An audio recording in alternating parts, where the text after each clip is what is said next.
Gimana hukumnya memberi hutang kepada orang minjam tapi berkali-kali nggak pernah bayar? Apakah kita termasuk orang yang menzolimi dengan tidak mendidik orang tersebut menjadi mandiri? Karena sepertinya tak pernah mandiri dan tidak berniat untuk melunasi. Ayat yang paling panjang dalam Al-Quran, surat Al-Baqarah 282. Satu lembar.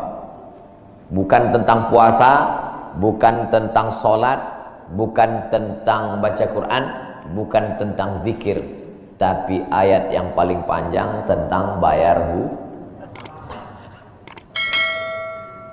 Sholatnya banyak, puasanya banyak, zikirnya banyak, baca Qurannya khatam, tapi kalau bayar utang tak dibayar, di akhirat kau akan cari dia. Oleh sebab itu ada orang mati syahid. Oh, mati syahid. Orang mati syahid nggak merasakan sakratul maut. Orang mati syahid nggak merasakan azab kubur. Orang mati syahid tidak merasakan hisab. Orang mati syahid langsung masuk surga. Ilat dain, kecuali hutang. Makanya kalau ada orang menagih hutang, itu dia bukan pelit. Dia sedang menyelamatkan saudaranya dari makan haram. Makanya datang ke rumah dia. Habis pengajian nih langsung datang. Assalamualaikum, waalaikumsalam. Kau mau menagih ya? Aku bukan mau menagih, tapi menyelamatkanmu, anak cucumu, istrimu, tetanggamu dari makan haram.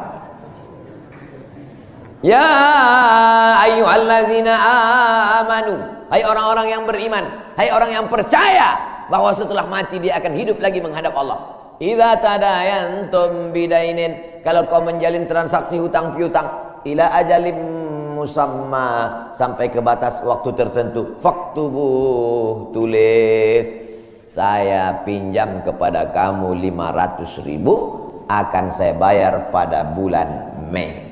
Tahunnya jelas. Banyak juga bulan Mei. Maybe yes, maybe no. Bulan berapa?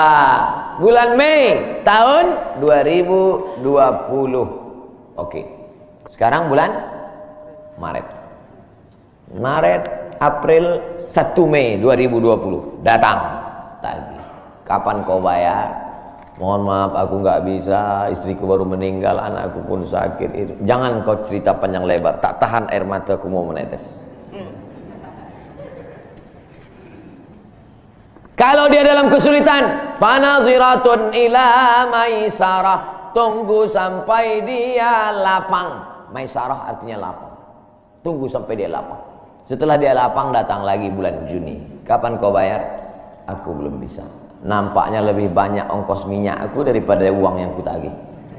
Yang paling bagus, wa anta saddaqu khairul lakum, kau sedekahkan itu lebih baik. Karena aku pun makin datang makin kumat darah tinggiku, kolesterolku pun makin naik. Jadi untuk yang 500.000 itu ku sedekahkan aja, ambil. Tapi yang menghafal ayat ini yang ngasih pinjaman, bukan yang minjam. Sekarang banyak salah hafal, yang minjam pula yang hafal. Begitu kita tagih, kapan kau bayar? Wa anta saddaqu khairul lakum, kau sedekahkan itu lebih baik. Itu ayat aku. Ayat kau 8282. Banyak sekarang orang salah hafal ayat. Jadi dalam Islam hutang piutang adalah ajaran tolong menolong tertulis dalam Quran. Namanya fikih muamalah. Ada fikih ibadah, sholat, zakat, puasa. Ada fikih jihad, jihad fisabilillah. Ada namanya fikih muamalat. Hutang piutang, gadai menggadai, pinjam meminjam, murabahah, mudharabah, bagi hasil. Maka hutang piutang ini cara tolong menolong. Jangan sampai dihilangkan. Tapi kalau tidak mendidik, maka Islam bukan agama yang memanjakan orang. Ada anak yang kurang ajar kepada orang tuanya. Bagaimana caranya berbakti kepada orang tua yang telah wafat? Apakah anak ini masih dapat ampunan Allah Subhanahu wa taala? Datanglah seorang bapak mengadu kepada Umar bin Khattab. Assalamualaikum Khalifah Amirul Mukminin Umar bin Khattab. Waalaikumsalam. Ini anak saya kurang ajar, tolong dihajar dulu. Kata Umar bin Khattab orangnya bijaksana. Dia tidak mau main pukul, dia tanya dulu, kenapa kau kurang ajar pada bapakmu? Hai Umar bin Khattab, kata anaknya, ya, apakah seorang anak itu punya hak terhadap bapaknya? Ya. Apa hak anak? Mencarikan ibunya yang solihah, memberikan nama yang baik, memberikan makanan yang halal. Itu hak anak. Kata anaknya, ibuku tidak baik, makanku tidak halal, namaku pun tak baik. Apa kata Nabi kepada bapaknya? Apa kata Umar kepada bapaknya? Laqad aqaqtahu qabla an ya'aqqa alaik. Sebelum anakmu durhaka kepadamu, kau sudah durhaka duluan kepada anakmu. Jadi kalau begitu, ada anak durhaka, ada bapak Ini jangan sampai anak bapak tahu. Nanti dia pulang, anak durhaka kok. Dia senyum, kau bapak durhaka. Ibunya tak baik, namanya tak baik, makannya tak baik. Kasih dia nama yang baik, kasih dia makan yang halal.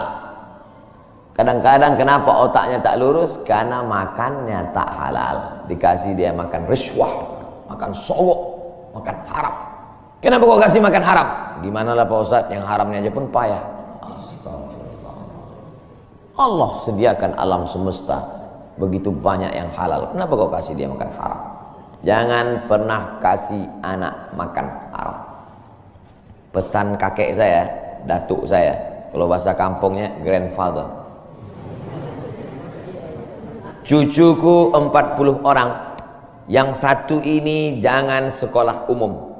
Maksudnya saya tak dikasih sekolah umum, maka saya tak pernah sekolah umum. Sekolah ibtidaiyah, sanawiyah, aliyah, al-azhar, Maroko, Sudan. Tak pernah sekolah umum. Cucuku yang ini jangan sekolah umum, jangan kasih makan haram, nanti otaknya gelap. Cucuku yang ini jangan kalian kasih makan haram, nanti otaknya gelap. Pesan itu disampaikan almarhumah mak saya ke saya. Kau pun nanti anak kau jangan kau kasih makan haram, nanti otaknya gelap. Kalau sudah otak gelap, tak bisa membedakan mana tiang, mana orang. Sifatnya kepala kita. Nah, jangan sampai anak kita durhaka gara-gara kita bapak yang durhaka. Kalau anak sudah durhaka, meninggal orang tuanya, setelah itu dia bertobat, bagaimana cara minta ampunnya?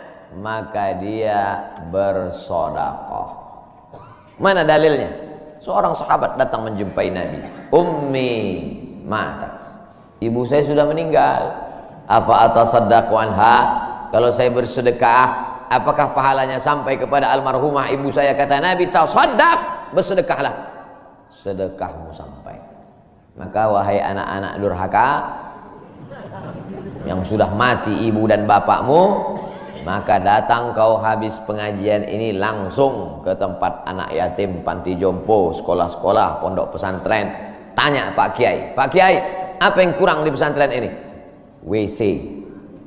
Karena pesantren santrinya 1000, WC-nya 2. Bayangkan panjang antriannya. Berapa yang keluar dalam celana?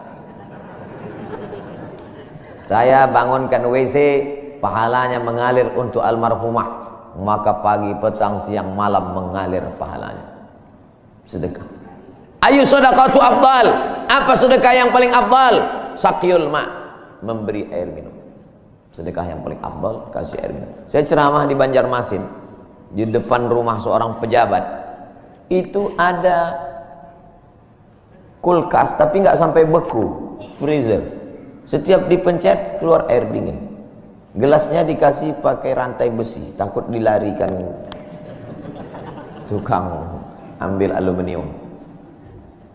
Buat wakaf untuk almarhumah. Nah, itu bagus kan. Saya ceramah di Malaysia, di pintu masjid itu ada kotak box.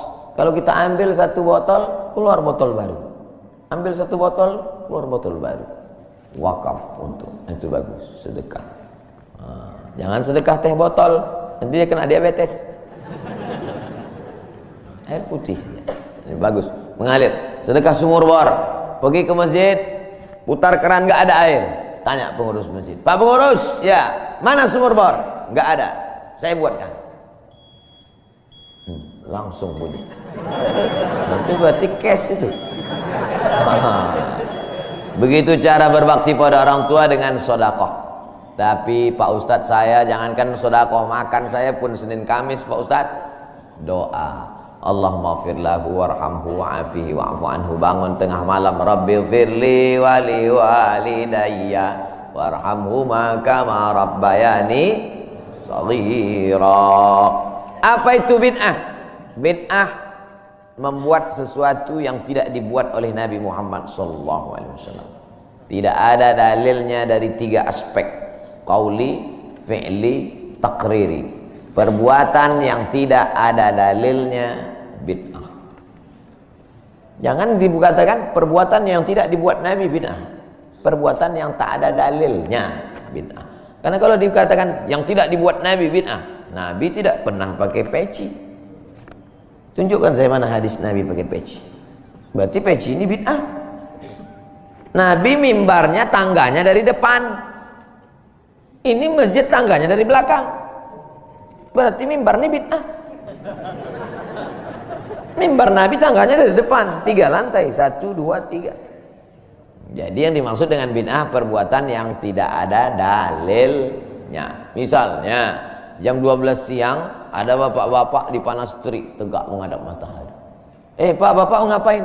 Aku mengagungkan Allah di bulan Rajab. Bid'ah itu, karena tidak ada dalilnya sama sekali.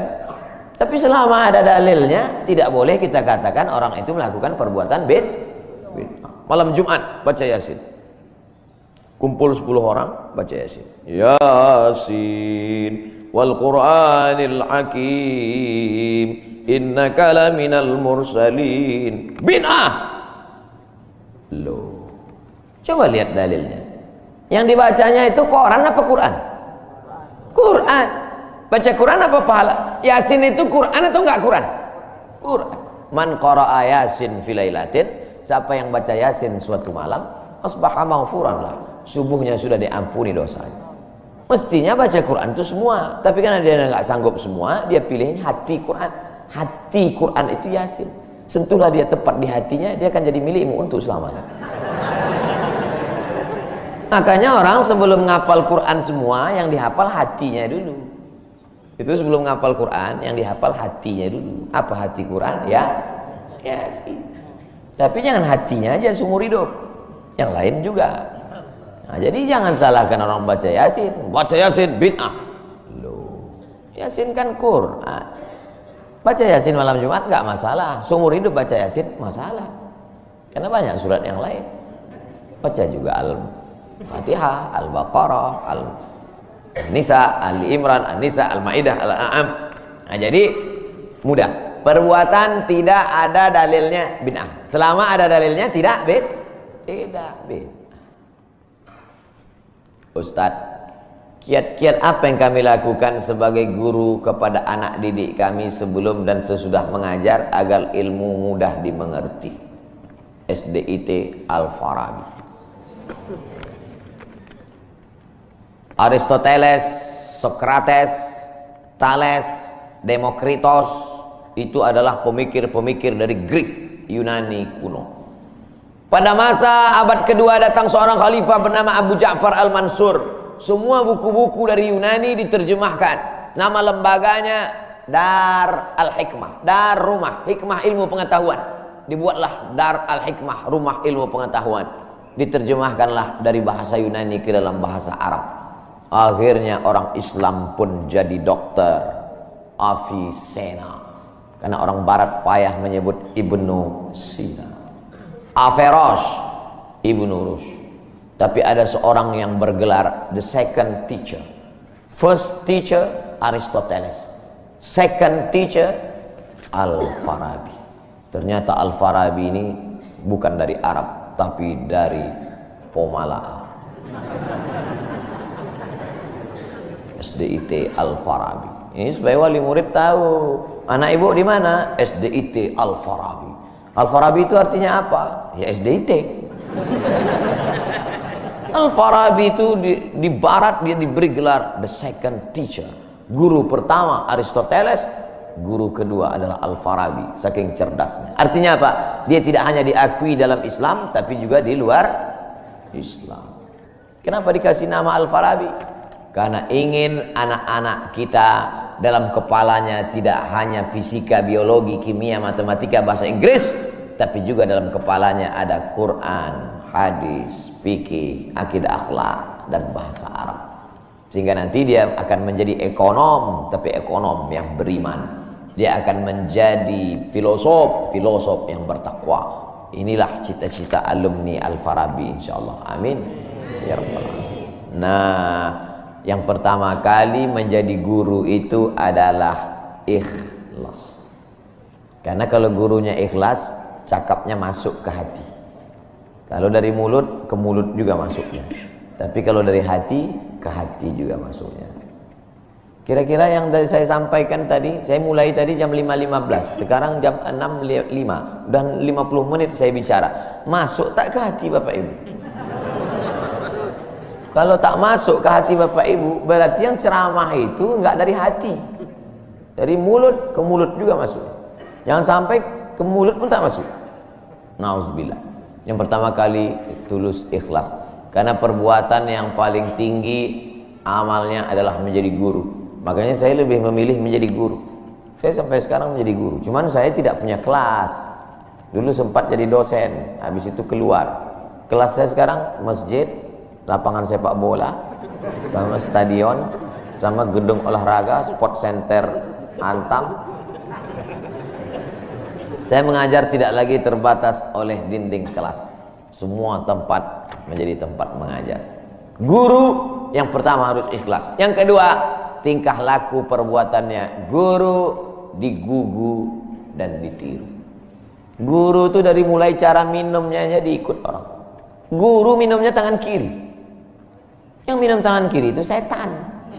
Berarti kalau ada guru minum pakai tangan kiri, berarti guru setan. Hati-hati jadi guru. Oleh sebab itu maka guru ini luar biasa. Guru ini luar biasa Bapak Ibu. Perbuatan yang tidak putus setelah mati guru. PNS setelah mati putus. Yang kan mati, pensiun aja putus. Apalagi mati. Tapi guru. Saya dulu punya dosen. Kata dia, saya ini lulus hakim. Tapi kemudian saya tinggalkan hakim, saya pilih jadi guru. Kenapa gitu Pak dosen? Karena kalau saya jadi hakim, 1 tahun ada 10 perkara. 10 senang kepada saya, 10 benci. Yang menang senang, yang kalah benci. Tapi menjadi guru, tidak akan ada murid saya yang benci kepada saya. Betul. Guru SD saya, berapa kali kepala saya diantukkannya ke tiang. Asal pelajaran saya nggak dapat, diantukkan. Begitu reuni, saya cium tangannya. Saya nggak sakit hati, ingat aja dikit. Datang saya belikan hadiah, saya cium tangannya, meleleh air mata saya. Betul. Menjadi guru itu adalah nikmat. Maka saya pilih jadi guru. Guru nggak ada pensiunnya. Saya sampai mati saya tetap menjadi guru. Oleh sebab itu maka guru ini luar biasa. Guru pahlawan tanpa tanda jasa. Oleh sebab itu menjadi guru. Oh, tapi jangan gara-gara ini semua pegawai Antam keluar mau jadi guru. Memang ibu bukan guru, tapi ibu menjadi guru bagi anak-anak ibu. Bapak jadi guru bagi keluarga bapak. Itu kita sudah menjadi guru insya Allah. Mak saya perempuan yang biasa, dia bukan guru, dia bukan PNS, dia bukan kepala sekolah, tapi dia menjadi guru bagi kami anak-anak. Kalau kami pulang bawa main-mainan, dia tanya, mainan ini dapat dari mana? Dari jalan mak, antar ke tempat kau jumpa tadi, karena tak tahu itu punya siapa. Nanti di akhirat ini akan kau pikul menghadap Allah SWT. Sampai hari ini kalau ketemu barang-barang di jalan tidak berani bawa pulang, ingat pesan almarhumah emak dia. Mungkin cakap ustaz tidak masuk ke telinganya, tapi kata-kata ibu luar biasa. Ibu-ibu, bapak-bapak, nanti kalau mau sakratul maut, pesan paling jitu sampaikan pas mau mati. Jangan makan haram. Luar biasa itu, mereka berkesan. Sampai anak cucu akan mereka sampaikan. Nenekmu dulu ketika mau mati, pesan terakhirnya, jangan makan haram. Baru sebut la ilaha illallah. Pertama, ikhlas. Yang kedua, perhatikan tindak tandukmu, kau dikugu dan ditiru. Yang ketiga, insya Allah bangkitkan semangat. karena setelah kau mati akan mengalir pahalanya. Abdul Somad kalau mati meninggal dunia, setiap bulan Rajab, bapak-bapak, ibu-ibu, anak-anak bapak, cucu bapak, ibu yang hadir-hadir nih, anakku yang kecil, setiap bulan Rajab mereka beramal. Abdul Somad sudah mati dimakan cacing tanah di Pulau Sumatera di Riau, pahalanya tetap mengalir. Dari mana? Dari Pomala. Bismillahirrahmanirrahim. Assalamualaikum Ustaz. Waalaikumsalam. Apa tips cara meraih kesuksesan yang berkah di masa muda?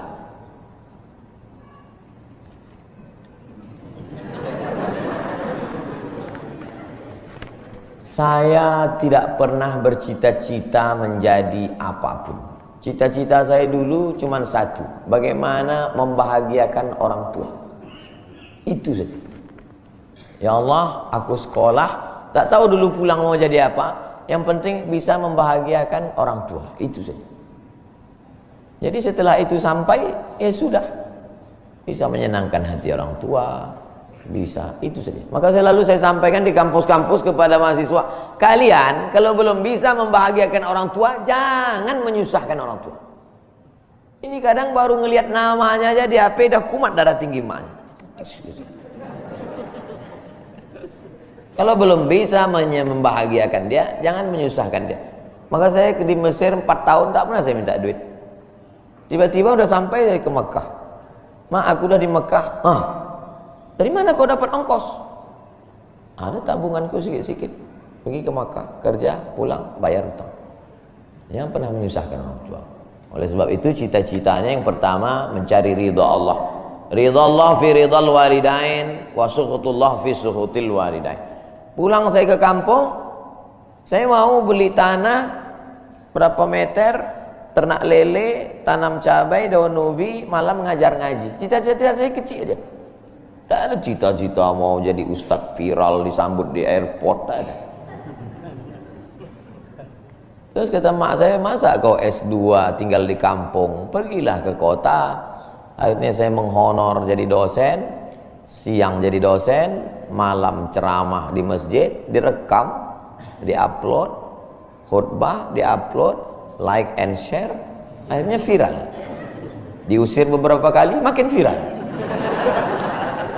Dibully, makin viral. Akhirnya yang membuli saya taubat sekarang. Ini orang makin dibully, makin viral. Udah kita diamin aja lah. Itu semua itu kerja kita atau kerja Allah? Kerja Allah. Kerjakan kerja kita, urusan Allah, biar Allah yang urus. Kita hidup ini sama macam bawa pancing. Kita tugas kita ambil bambu, pasang kail, cari cacing, letakkan. Masalah ikannya datang tak datang itu urusan Allah. Ini kadang banyak orang ngurus urusan Allah yang dia urus. Urusan Allah jangan kau urus. Kata Allah, yang mendatangkan ikan ini urusan aku. 10 pancing pasang, itu urusan kita. Tarik pancing 1, cacingnya hilang. Cari pancing 1, kailnya hilang.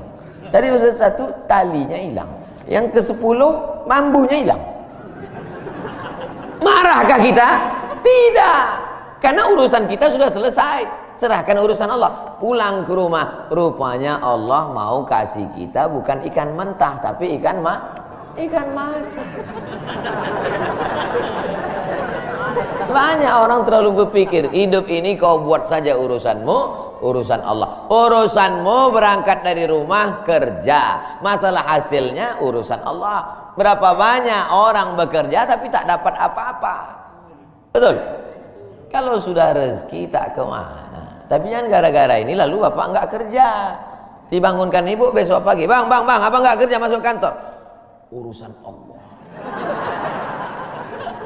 Kalau ada suami ibu seperti itu, ibu jangan marah, biarkan aja. Nanti jam 12 dia bangun, dia lapar, dia tengok, mana makanan? Ibu jawab, urusan Allah. Harus ada usaha dan ikhtiar. Pertama, niat cari ridha Allah. Kedua, senangkan orang tua. Ketiga, berusaha. Setelah itu, tawakal Allah. Hidup jangan susah. Hidup sudah susah, jangan bikin susah. Hidup sudah pahit, jangan minum kopi pahit. Apa hukumnya Suami menyembunyikan uang dari istri.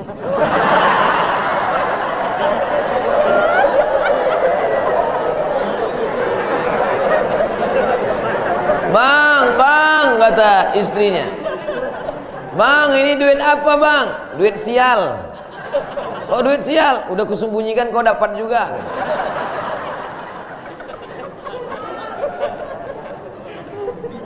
Bapak menikah sama ibu, ibu menikah sama bapak. Apakah hartanya jadi satu atau harta masing-masing?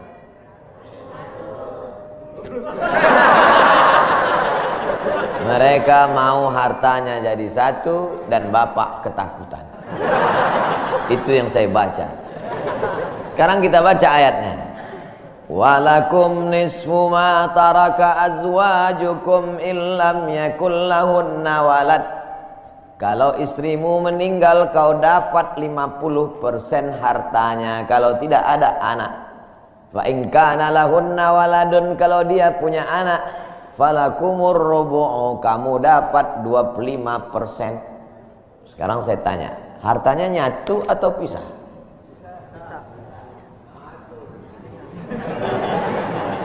Memang kalau belum sarapan susah nangkap. Saya ulang sekali lagi. Walakum nisfu ma taraka azwajukum. Hai para suami, kamu dapat setengah harta istrimu kalau tidak ada anak. Fa in kana lahunna waladun, kalau ada anak kamu dapat 1/4. Artinya hartanya misal. Harta bapak beda, harta ibu beda.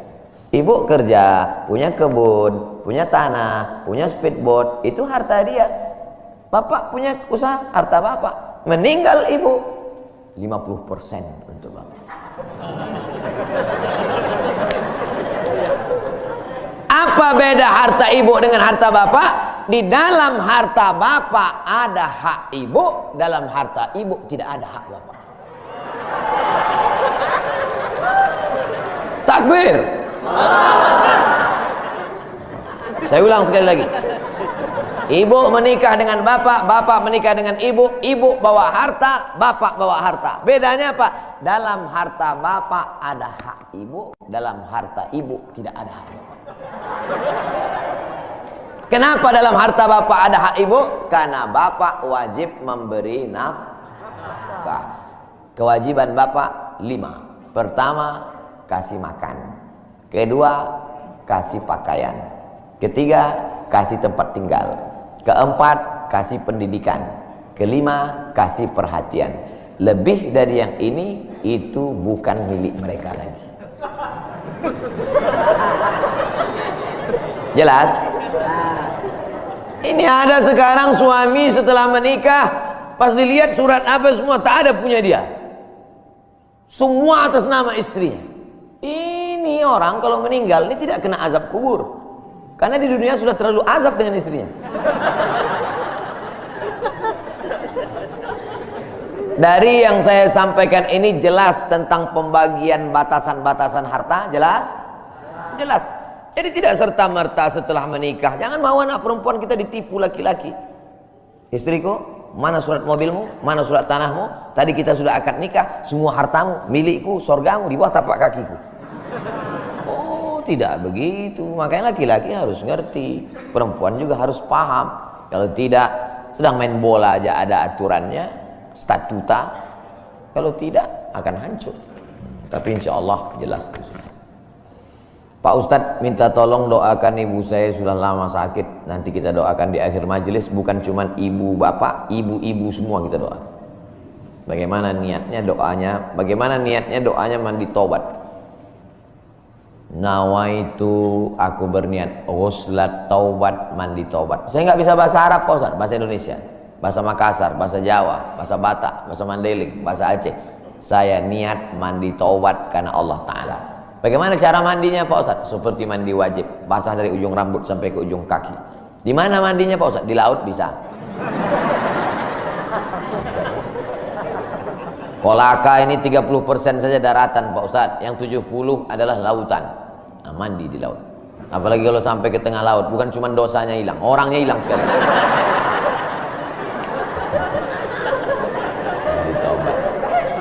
Setelah mandi taubat, salat sunat taubat, usolli sunnatat taubat rakaataini lillahi ta'ala. Ayatnya bebas.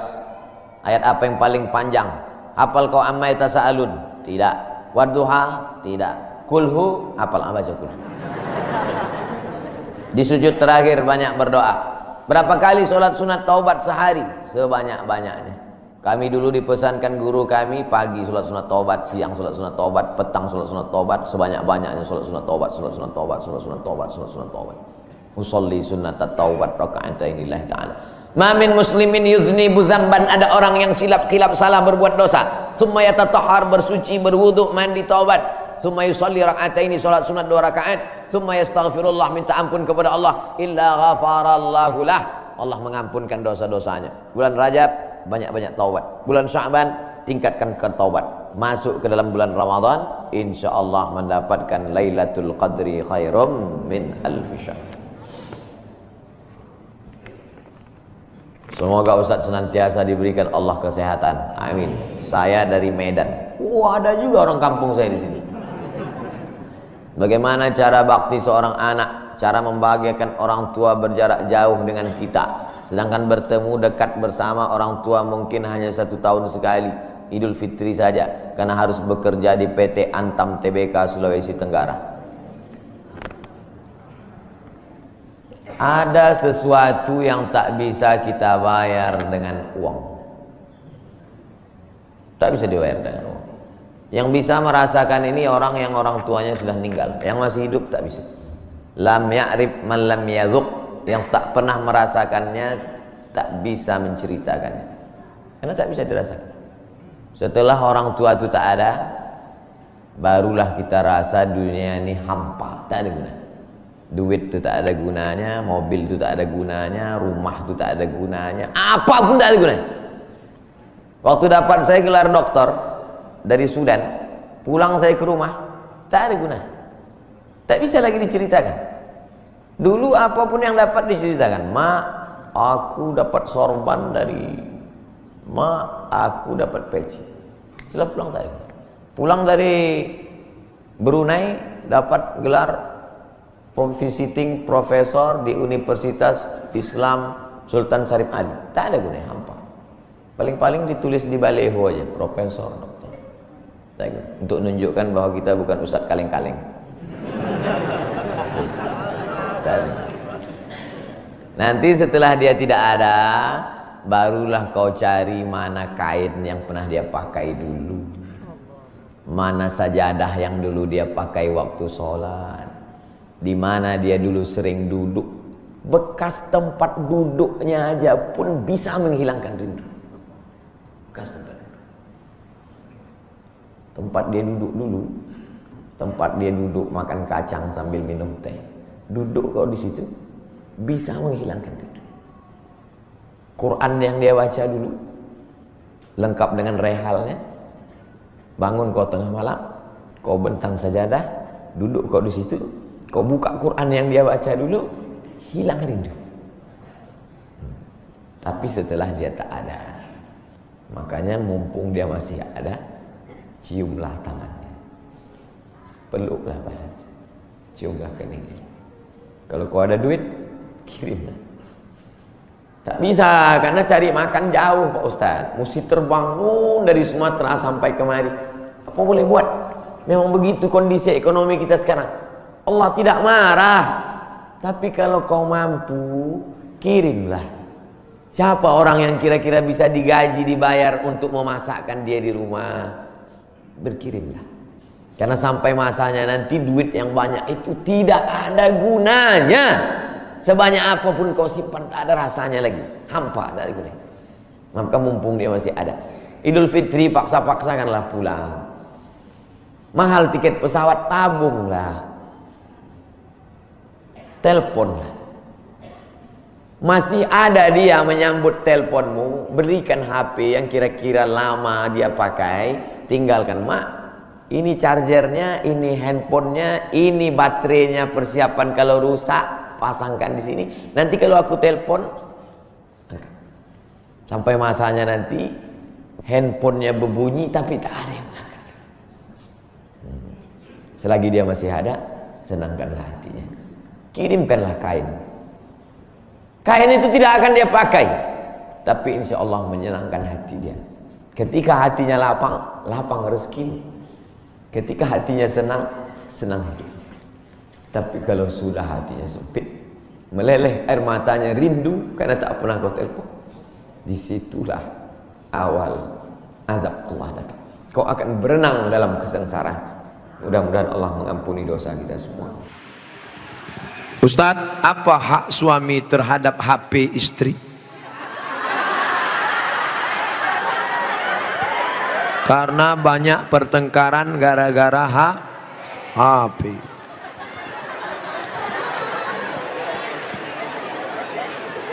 Lima hak ibu terhadap bapak. Catat, ingat baik-baik. Pertama, makan. Ibu tadi sudah dikasih makan? Yang kedua, pakaian. Ibu sudah dikasih pakaian? Karena sekarang banyak perempuan yang tidak diberi pakaian oleh suaminya. Tinggi istrinya 175, tapi dikasih kain cuma 50 cm. Kurang kain. Kadang belum selesai di tempat tukang jahit sudah dia ambil. Kadang kainnya panjang, resleting belum dipasang. Pas jalan kelihatan. Ustadz kok tahu? Saya ngelihat. Ibu sudah dikasih makan, ibu sudah dikasih pakaian, ibu diberikan tempat tinggal yang layak menurut kemampuan masing-masing.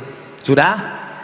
Keempat, ibu mesti diberi pendidikan. Yang ngajar ibu ngaji, bapak. Yang ngajar ibu sholat, bapak. Yang ngajar ibu akhlak, bapak. Bapak adalah guru di rumah.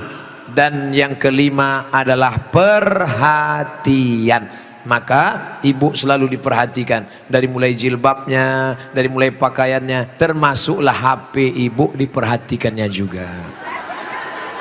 Kok dari tadi sini Ustadz Somad, suatu ketika istri saya pergi kerja dan saya masuknya siang, tiba-tiba HP-nya berdering. Saya cek, rupanya mantan. Dia cari lagi di FB dan mereka sudah jalan-jalan, Pak Ustadz. Hati saya selalu galau tiap hari. Jangan-jangan dia sudah buat ini, jangan-jangan dia sudah jalan ini, jangan-jangan sudah.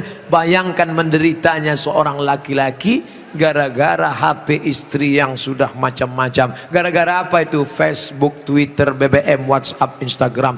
Oleh sebab itu jaga ini masalah HP ini, jaga baik-baik. Ah, ini Ustadz Somad gak enak. Selalunya HP perempuan aja. Oke, sekarang kita balik. Bagaimana dengan HP bapak-bapak yang lebih banyak perhatiannya ke HP, yang kata-katanya merayu, menggoda? Oleh sebab itu ini mesti dijaga. Kalau tidak, duduk bersama, bapak sama ibu duduk, HP-nya buat baliho besar-besar, judulnya mau dibawa kemana hubungan ini, atau buat besar-besar, jangan ada HP di antara kita. Saya mau nanya Pak Ustadz, gimana caranya mengelola keuangan keluarga secara islami jika suami istri bekerja? Ar-rijal, lagi-lagi Al-Quran. Semuanya yang menyelesaikan masalah ini Al-Quran. Ar-rijalu qawwamuna 'alan nisa, laki-laki menjadi pemimpin bagi perempuan. Bima anfaqu min amwalihim, karena mereka mengeluarkan nafkah biaya belanja. Makanya harta warisan laki-laki dapat 2 kali bagian perempuan. Ibu kalau 25, bapak dapat 50. Ibu kalau dapat 50, bapak dapat 100. Kenapa? Karena yang menanggung biaya pernikahan mahar bapak, yang menanggung sekolah anak bapak. Sekarang ibu memang anak orang kaya, punya ruko 2, rumah batu jendela kaca, punya bapak yang sudah sakit asma 2 hari lagi meninggal. Kaya. Si bapak juga punya duit yang sama. Bapak punya duit, ibu punya duit, menikah. Apa beda duit bapak dengan duit ibu? Dalam duit bapak ada hak ibu, tapi dalam duit ibu tidak ada hak bapak.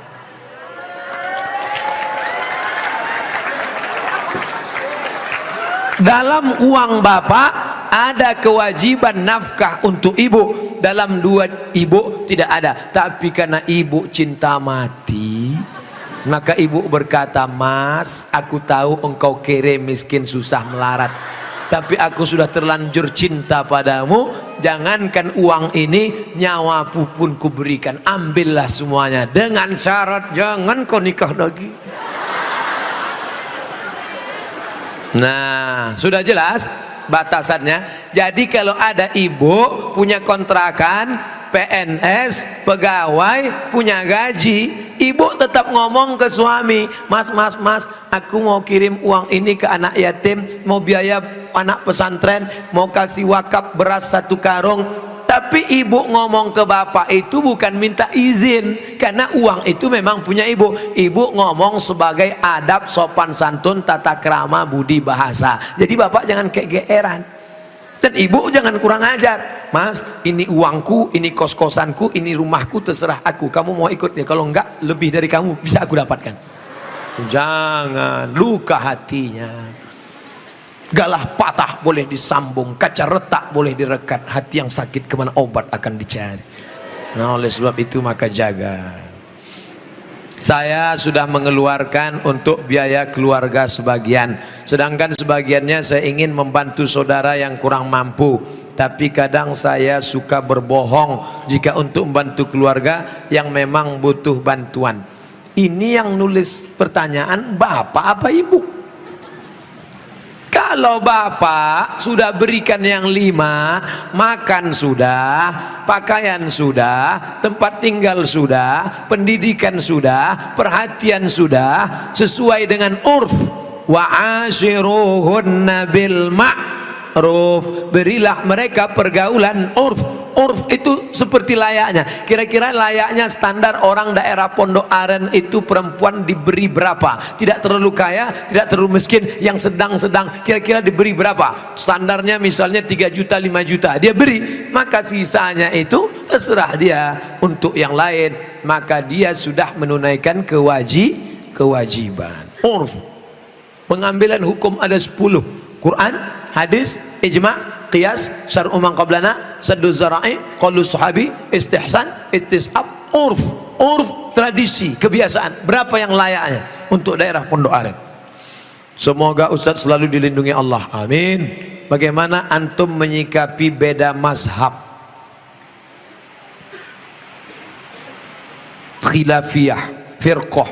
Bagaimana dengan ayat Allah, wa'tasimu bihablillahi jami'a, wa'tasimu, bersatulah, bihablillah, dengan tali Allah. Yang dimaksud tali Allah itu Islam, Al-Quran dan Sunnah. Adapun ijtihad ulama berbeda-beda, tapi kita di Indonesia sudah disepakati 3. Akidahnya Asy'ari, fikihnya Syafi'i, tasawufnya Sunni, Junaid al-Baghdadi dan Abu Hamid al-Ghazali. Saya ulang sekali lagi, Ahlussunnah wal Jamaah, akidahnya Asy'ari, fikihnya Syafi'i, tasawufnya Sunni, Abu Hamid al-Ghazali dan Junaid al-Baghdadi. Maka kita pegang yang itu. Saya belajar di Maroko 2 tahun, mazhabnya Maliki.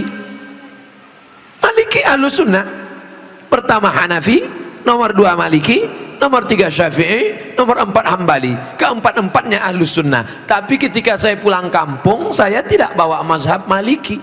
Kenapa Ustaz tidak pakai mazhab Maliki? Andai saya pulang ke kampung, saya pakai mazhab Maliki. Mazhab Maliki kalau sholat tangannya lepas ke bawah, Allahu Akbar.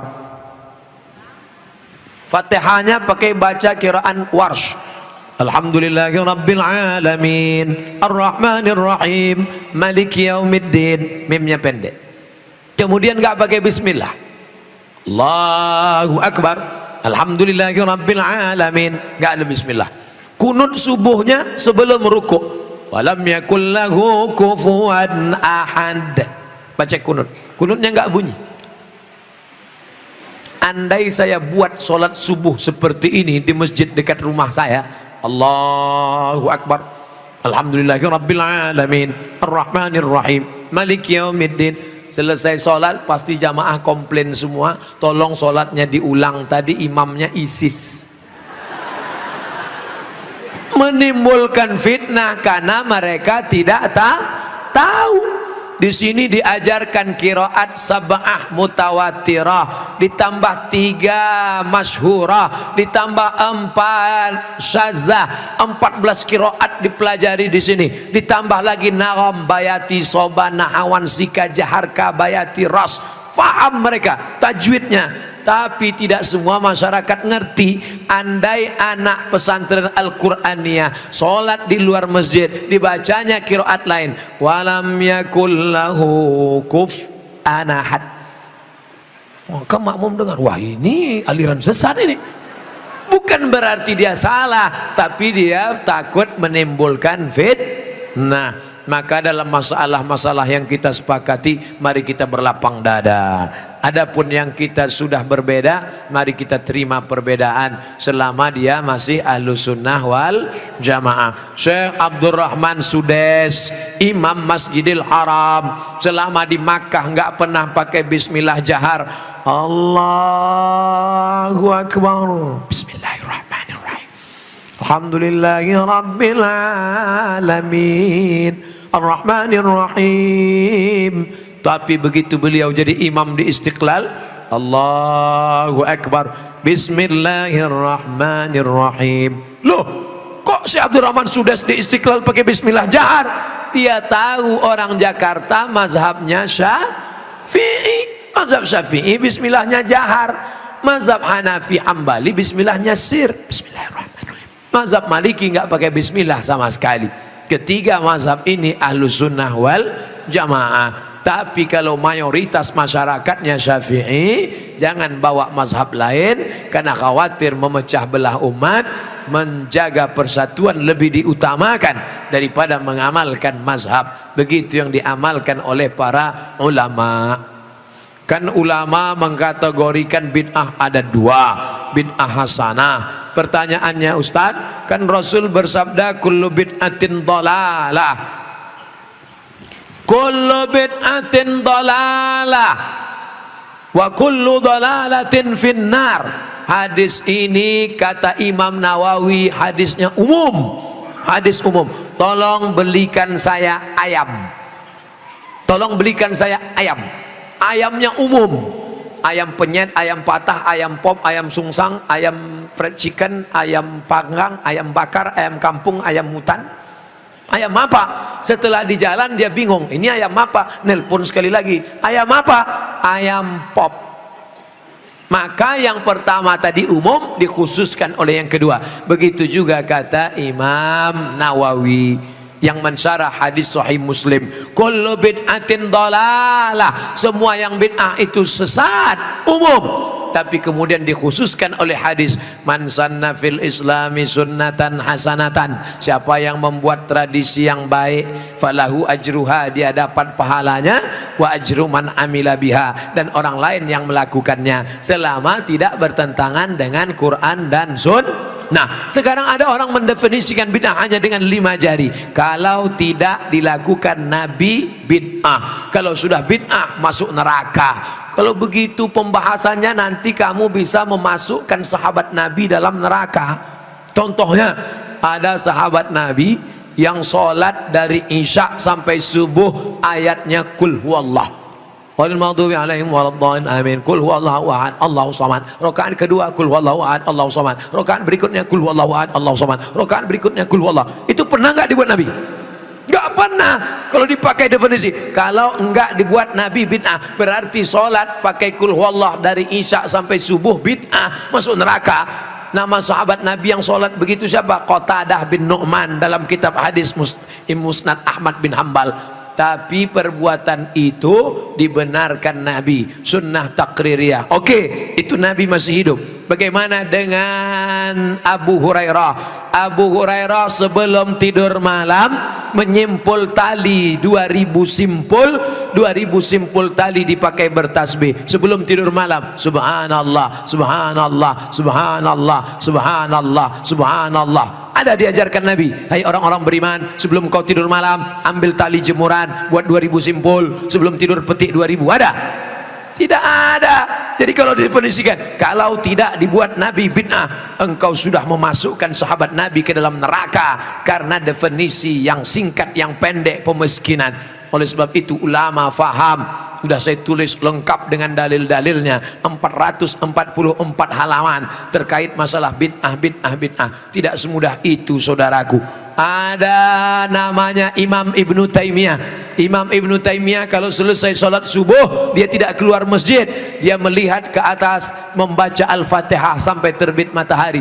Bismillahirrahmanirrahim, alhamdulillah rabbil alamin, arrahmanirrahim, maliki yaumiddin, iyyaka na'budu wa iyyaka nasta'in, sampai terbit matahari. Itu tidak pernah dilakukan Nabi. Kalau dipakai definisi, kalau tidak dilakukan Nabi bid'ah, berarti Ibnu Taimiyah sudah membuat bid'ah karena membaca Al-Fatihah dari sejak sholat subuh sampai terbit matahari. Maka jangan katakan bid'ah kalau tidak dibuat Nabi bid'ah.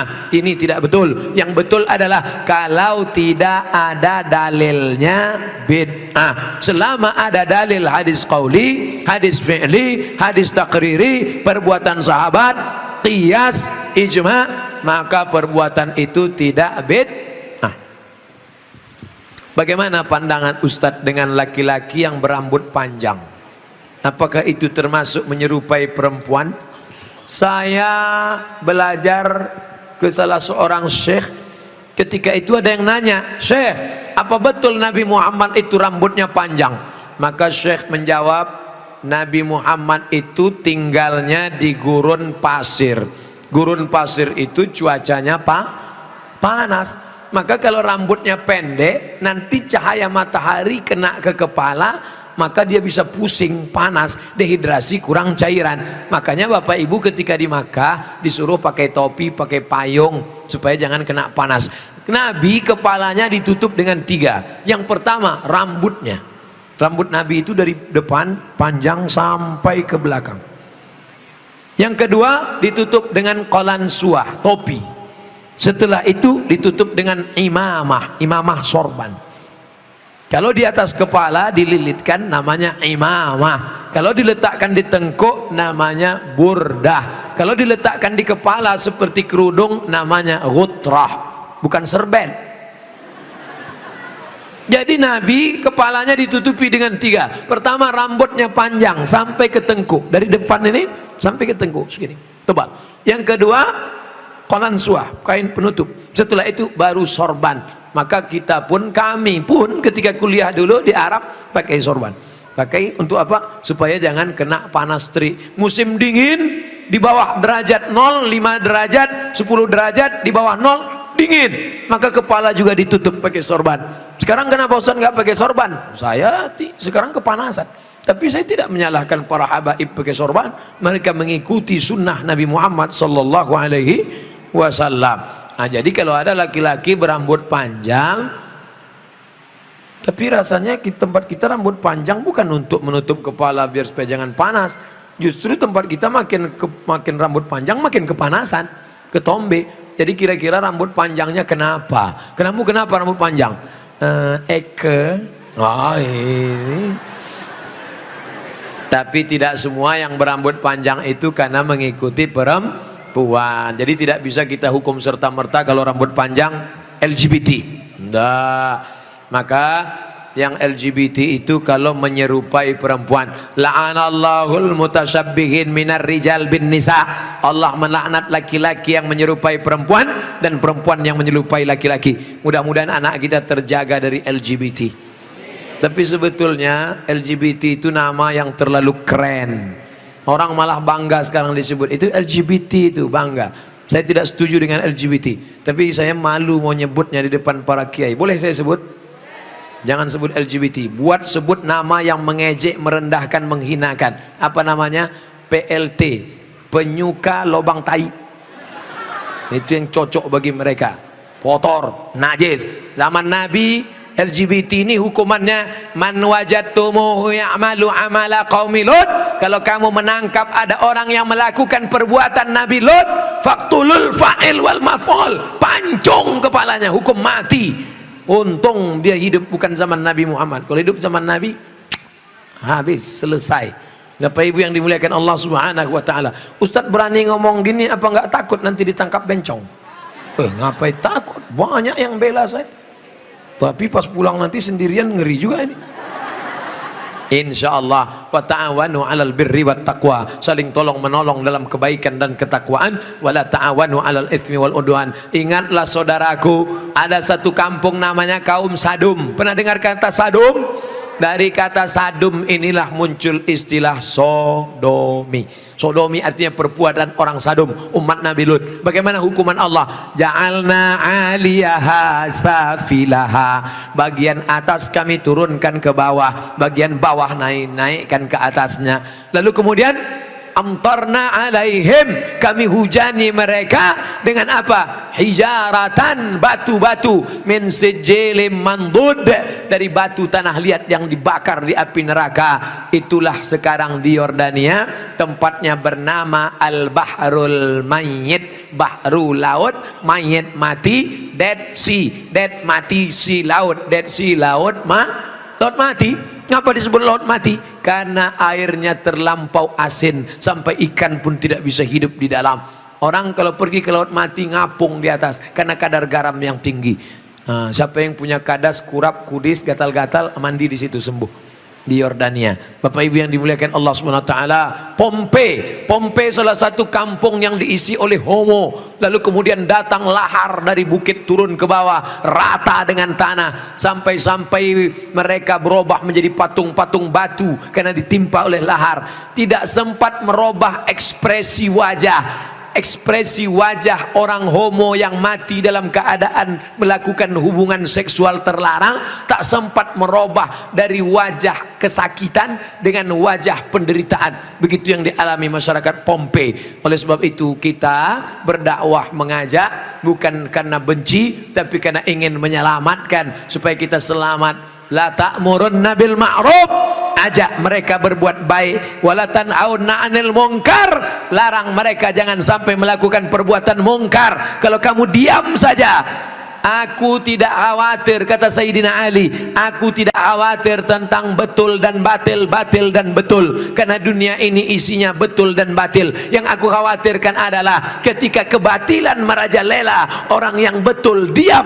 Karena orang betul diam, maka orang batil menyangka betul, yang betul menyangka batil, batil betul, betul batil. Orang yang betul diam, ibu yang betul diam, bapak yang betul diam, yang batil berkuar. Akhirnya yang batil merasa betul, orang yang betul diam 1000 bahasa. As-sakitu anil haq syaitan akhras. Orang yang betul tapi diam melihat kebenaran diinjak-injak, dia adalah syaitan akhras, setan bisu. Begitu kata Imam Abu Ali Ad-Daqqaq yang dikutip oleh Imam An-Nawawi dalam kitab Al-Minhaj Syarah Sahih Muslim Ibn Al-Hajjaj. Maka bersuaralah saudaraku, anak-anak muda, lawan kemungkaran ini. Terus berperang dengan HP-mu adalah senjata, bukan menebarkan kebencian, bukan menebarkan hoax, tapi dalam rangka watawasau bil haq watawasau bis sabr. Allahu akbar. Itulah kaji kita pada malam hari ini. Tausiah sudah 60 menit, menjawab pertanyaan 30 menit. Pas setengah 11, dari jam 9, 10, setengah 11 kita lanjutkan dengan membaca doa ala hazihin niyah al-fatihah.